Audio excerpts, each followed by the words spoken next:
Welcome to Sally kitchen. ഇന്ന് ഒരു 4 മണി പലഹാരമാണ് കാണിക്കുന്നത്.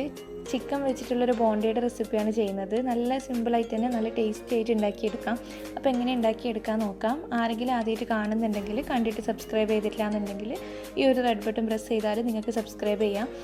സബ്സ്ക്രൈബ് ചെയ്താൽ ഇതുപോലൊരു ബെല്ലൈക്കൺ വരും. അതൊന്ന് ക്ലിക്ക് ചെയ്തിട്ട് ഓൾ എന്നുള്ള ഓപ്ഷൻ സെലക്ട് ചെയ്യണം, നോട്ടിഫിക്കേഷൻ കിട്ടാൻ വേണ്ടിയിട്ട്.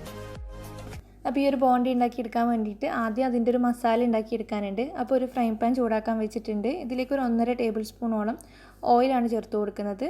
ഓയിൽ ഒന്ന് ചൂടായി വന്നാൽ ഒരു 1/2 ടീസ്പൂൺ കടുക് ഇട്ടിട്ടൊന്ന് പൊട്ടിക്കാം. പിന്നെ ഒരു ടീസ്പൂണോളം ഇഞ്ചി ചെറുതായിട്ട് കട്ട് ചെയ്തത്, ഒരു പച്ചമുളക്, കുറച്ച് കറിവേപ്പില ഇട്ടിട്ട് ജസ്റ്റ് ഒന്ന് മൂപ്പിച്ചെടുക്കുന്നുണ്ട്. പിന്നെ ഒരു സവാള കട്ട് ചെയ്താണ് ഇട്ട് കൊടുക്കുന്നത്. കുറച്ച് ഉപ്പും കൂടി ചേർത്തിട്ട് സവാള ഒരു ലൈറ്റ് ബ്രൗൺ കളർ ആകുന്നവരെ ഒന്ന് വഴറ്റിയെടുക്കണം.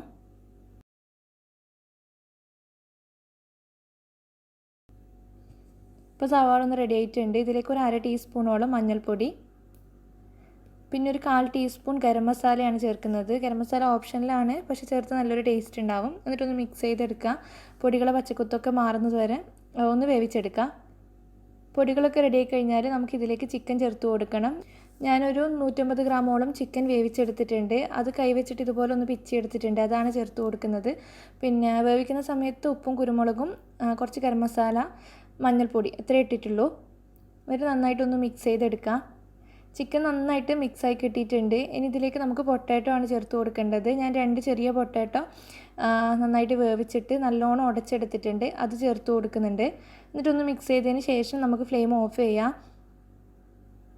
പൊട്ടാറ്റോ നന്നായിട്ട് ഉടച്ച് മിക്സ് ചെയ്തെടുക്കണം. പിന്നെ കൈ വെച്ചിട്ടും നല്ലോണം മിക്സ് ചെയ്ത് യോജിപ്പിച്ചെടുക്കാം.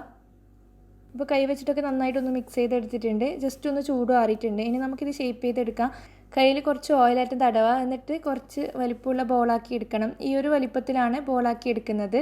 നല്ല ചെറുതാക്കണ്ട, ഇതുപോലൊരു മീഡിയം വലിപ്പത്തിൽ. അപ്പോൾ ഇതുപോലെ തന്നെ എല്ലാം ചെയ്തെടുക്കുക. ഈ ഒരു മാവ് വെച്ചിട്ട് 8 ബോണ്ടയാണ് ഉണ്ടാക്കിയെടുക്കുന്നത്. അപ്പോൾ എല്ലാം ഷേപ്പ് ചെയ്തെടുത്ത് മാറ്റി വെച്ചിട്ടുണ്ട്. അതിന് ശേഷം നമുക്ക് ഇത് കോട്ട് ചെയ്യാനുള്ള ഒരു മാവ് ഉണ്ടാക്കിയെടുക്കാനുണ്ട്. അപ്പോൾ ഞാനൊരു 1/2 കപ്പ് കടലപ്പൊടിയാണ് എടുത്തിട്ടുള്ളത്. ഈ ഒരു കടലപ്പൊടിക്ക് പകരം മൈദ എടുത്താലും മതി. അപ്പോൾ കടലപ്പൊടിയിലേക്ക് ഒരു 1/2 ടീസ്പൂണോളം മഞ്ഞൾപ്പൊടി ചേർത്ത് കൊടുക്കുന്നുണ്ട്. പിന്നെ ഒരു 1/2 ടീസ്പൂണോളം മുളക് പൊടി, ഒരു 1/4 ടീസ്പൂണോളം കുരുമുളക് പൊടി ചേർത്ത് കൊടുക്കുകയാണ്. ആവശ്യത്തിനുള്ള ഉപ്പ്, പിന്നെ 2 നുള്ളു കായത്തിൻ്റെ പൊടി ചേർക്കുന്നുണ്ട്. എന്നിട്ട് നമുക്ക് കുറച്ച് വെള്ളം ചേർത്തിട്ട് നല്ല കട്ടിയിൽ മിക്സ് ചെയ്തെടുക്കണം.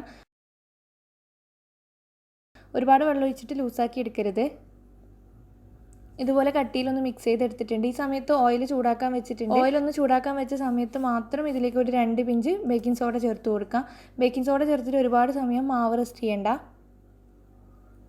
അതും കൂടി നന്നായിട്ട് മിക്സ് ചെയ്തെടുത്തതിന് ശേഷം നമുക്ക് പൊരിച്ചെടുക്കാം. പൊരിച്ചെടുക്കാൻ വേണ്ടിയിട്ട് നമ്മൾ ഉണ്ടാക്കി വെച്ച മാവിലേക്ക് ആദ്യം റെഡിയാക്കി വെച്ച ആ ബോൾസ് മുക്കുക. ഫുള്ളായിട്ട് കവർ ചെയ്തിട്ട് ഓയിലേക്ക് ഇട്ട് കൊടുക്കുകയാണ്.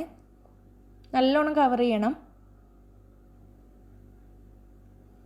എന്നിട്ട് നമ്മൾ സാധാരണ ചെയ്യുന്നത് പോലെ തന്നെ ഫ്രൈ ചെയ്തെടുക്കുക. മാവ് നല്ല ഡ്രൈ ആയി കിട്ടണം, നല്ലോണം വെന്ത് കിട്ടണം. തിരിച്ചും മറിച്ചൊക്കെ ഇട്ടിട്ട് കുക്ക് ചെയ്തെടുക്കുക. വേവാത്ത പ്രശ്നം ഒന്നും ഉണ്ടാവില്ല. ഒരു മീഡിയത്തിൽ വെച്ചിട്ട് ഈ ഒരു കളറാക്കി എടുത്താൽ മതി. നമുക്കിത് എണ്ണയിൽ നിന്ന് മാറ്റാം. ഇതുപോലെ തന്നെ എല്ലാം ചെയ്തെടുക്കാം. അധികം കറുപ്പിക്കേണ്ട ആവശ്യമൊന്നുമില്ല.